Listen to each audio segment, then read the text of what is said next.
My name is Alicia. I'm an Australian health worker, and I have Lynch syndrome. Alicia is the synonym of a 28-year-old woman with Lynch syndrome who agreed to tell us her story and share it with you. This is her family's story, in her own words. The story narrated by my fellow Lynch Syndrome Australia director Susan Morris, and my name is Toni Rice. As we move through Alicia's story, we will share some of the data captured from the first comprehensive study of living with Lynch syndrome conducted by Lynch Syndrome Australia. There were 456 participants worldwide, and over 50% of these were Australians. And we will tell you how we are working to address their needs.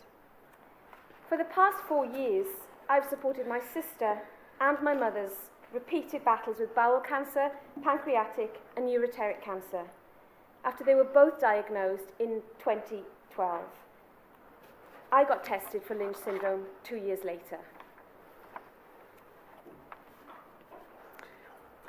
A large minority of people still choose not to get tested for Lynch syndrome, believing that knowledge is useless if there is no cure and it is inevitable that they will get cancer. And no wonder. There's little understanding and even less support in the healthcare system for people with Lynch syndrome. In Australia, there's no central database or repository that records how many people are tested with Lynch syndrome, how many are diagnosed, and how many choose not to be. We just don't belong in the statistics. My little sister was tested for Lynch syndrome after being diagnosed with bowel cancer at 21 years of age. By the time her gene tests came back about 6 months later, she'd already been diagnosed with another primary cancer, this time pancreatic. Only then did we start joining the dots to other family members and their cancers. People with Lynch syndrome are predisposed to multiple primary cancers from a young age. 13% of respondents from our survey have had 5 or more cancers. Cancers in those under 50 are often missed, in those under 25 more likely. So where do people who have multiple primary cancers diagnosis fit into the health system?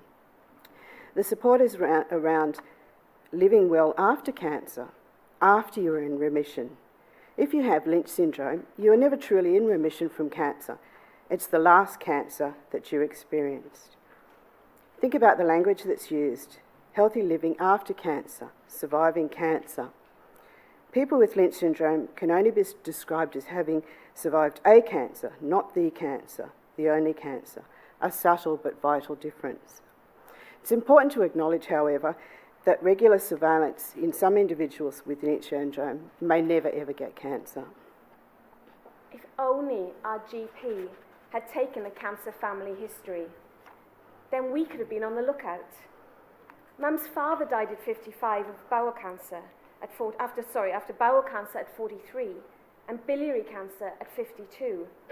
His own sister died young of an unspecified cancer. According to guidelines, it's best practice for general practitioners to take a family history for their patients, and it is recommended that health summaries include relevant past history as well as relevant family history. However, our survey data states that GPs were seen as the most significant barrier to diagnosis and treatment of Lynch syndrome, with 41% saying that their GP was not useful in obtaining information about Lynch syndrome. And 136 respondents believe a better informed GP would improve their diagnosis and treatment. Time and time again, we hear that GPs dismiss concerns about family history. Also, specialists are unaware of the risks. The latest research on Lynch syndrome and type and prevalence of extracolonic cancers associated with Lynch syndrome, they're just not aware. Here are some lived experiences of others. Doctors wouldn't believe I was sick, said I was too young. 1 emergency department and 3 doctors before anybody would even just humour me with a colonoscopy. I had a bowel tumour the size of a cricket ball. After the clinical diagnosis of Lynch, I'd have to argue with my GP just to get a referral. Neither he nor the surgeon took Lynch syndrome seriously. They looked at a young, slim, 32-year-old woman and said I wasn't at risk. Doctors seem to think having Lynch is just a way of being dramatic instead of being cautious.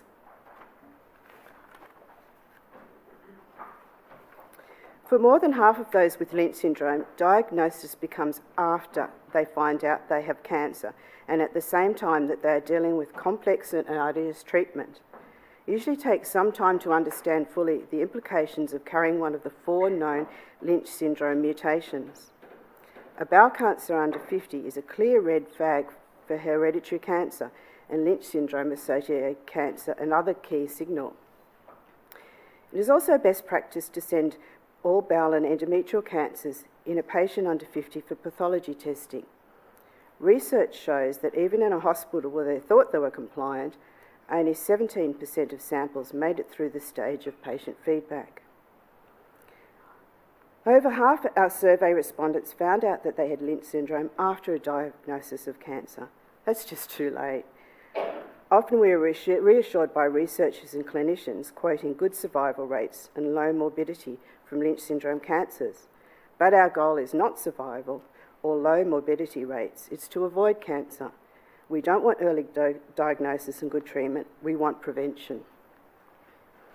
Mum's focus was naturally on us, her daughters. When my sister was being investigated for her new pancreatic cancer, Mum turned 50 and she did the right thing.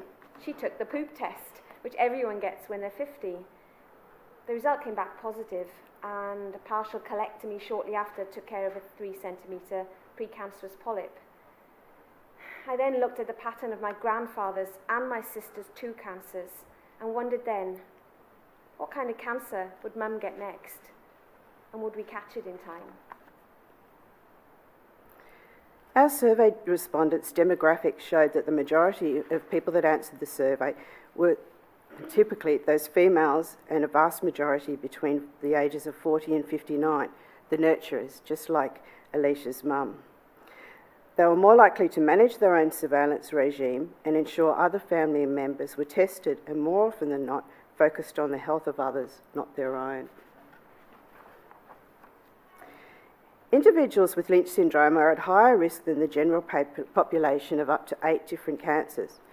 Research also suggests that prostate and breast cancer are also heavily suspected, yet surveillance is not yet available for these cancers outside the normal parameters because they are seen as having the same risk as the general population.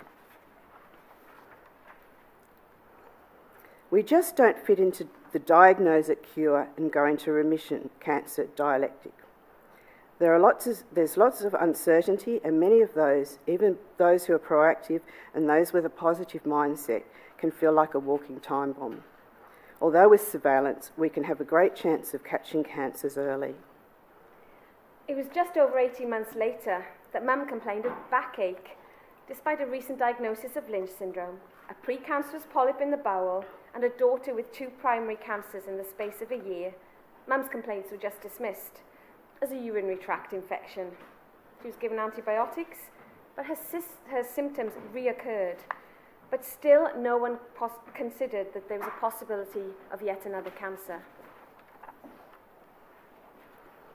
Of the 258 Australian respondents to the question, what is the greatest number of cancers that one member in your family has had? The greatest number was 11. The average was 2 per respondent. While 175 colorectal cancers were reported and 80 endometrial cancers, many others were highly prevalent. 40 cases of renal or ureteric cancer, 32 ovarian, 33 breast, and a similar number for skin, 18 bladder, 13 brain, and 23 pancreatic. Many people just didn't know. Most of us do not live in cookie-cutter families. Many are fractured, disconnected, and have poor communication. There must be a better way. And it's not just my family. Here are some examples of the greatest numbers of cancers endured by either a survey respondent or one of their family members. 8 cancers: colon cancer 3 times, rectal, thyroid, ovarian, endometrial, pancreatic cancer.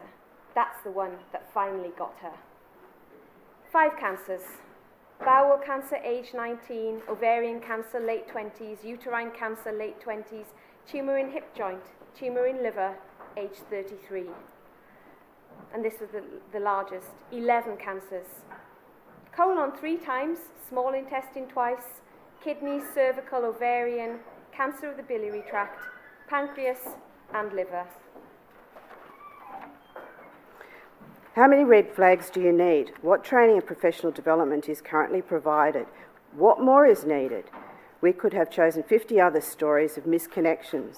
Thorough knowledge of the different Lynch cancers is a must, both for the support of the patient and for the health economics of the medical system that supports them.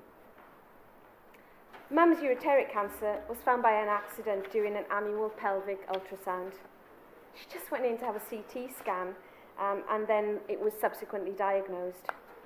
Following surgery to remove her kidney and ureter, they took a biopsy, and just before Christmas it was confirmed that the cancer had already spread.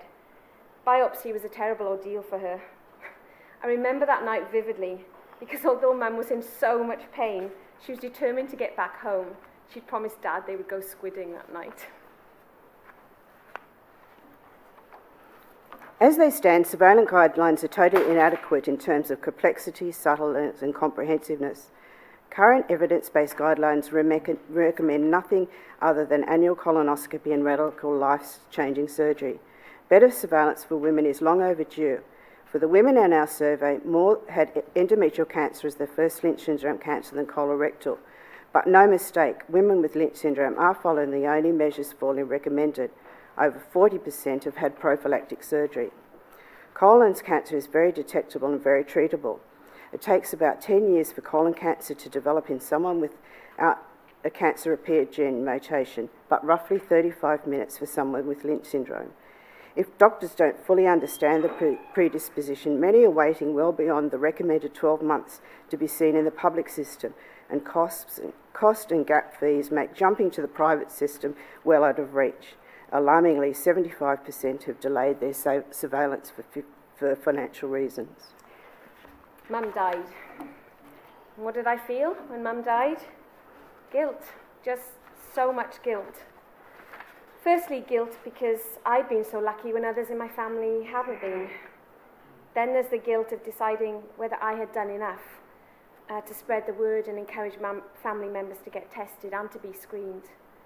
And for other people I know, there's the guilt of finding out that you don't carry the Lynch syndrome gene when siblings and other relatives do. And for parents, there's just the burden of what on earth you've passed on to your children as a gift for their future.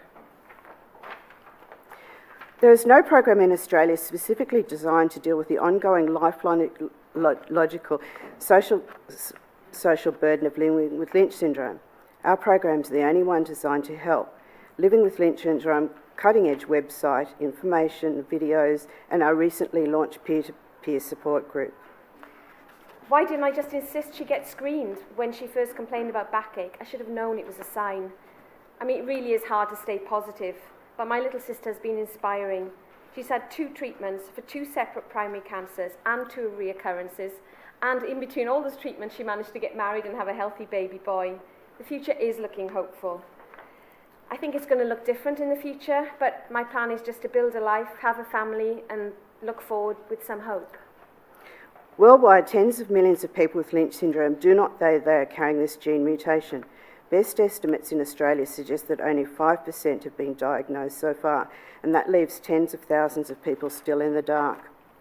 I just want to share my story. If there's a chance that even one family could be saved, then Mum's death and my sister's awful ordeal just won't have been for nothing.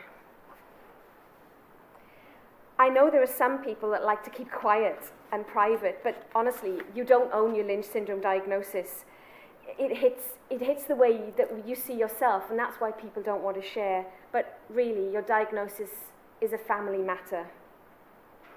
Some familial cancer services have undertaken research, but we're about to launch the first project to develop specific resources for people with Lynch syndrome to help talk to their family and engage with relatives who do not wish to be tested, and deal with relatives who do not wish to share their diagnosis with immediate relatives. I know that getting this kind of diagnosis is frightening. I really thought I didn't want to know. It took me 2 years.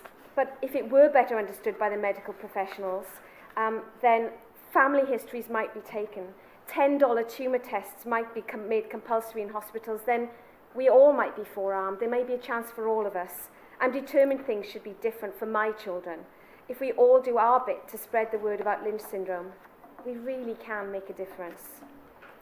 Thank you for listening. We've got a very short video. It's 1 minute. Is that possible? Yep.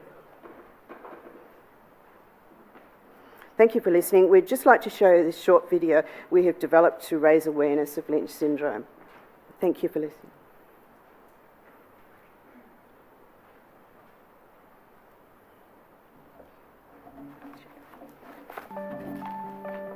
Because you deserve to know.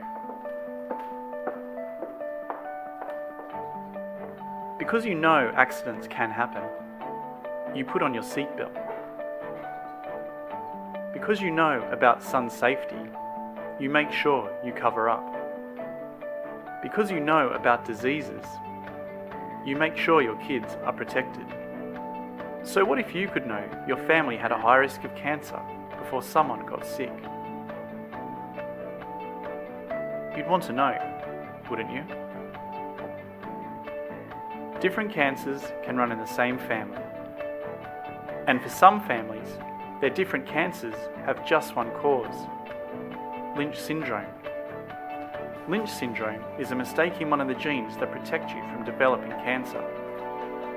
If you are born with it, you have a much higher chance of getting cancer, much younger than most people. Thousands of Australians and millions more worldwide are affected, but only 5% know about it. Think about your family. If there are 3 or more blood relatives affected by a Lynch syndrome associated cancer over 2 generations, and at least one under the age of 50, then you should see your doctor. Because your doctor should always look into your family's health history for clues. Know if you're at risk so that you can start protecting yourself and your family. Piece together your family's history and find out more about Lynch syndrome today.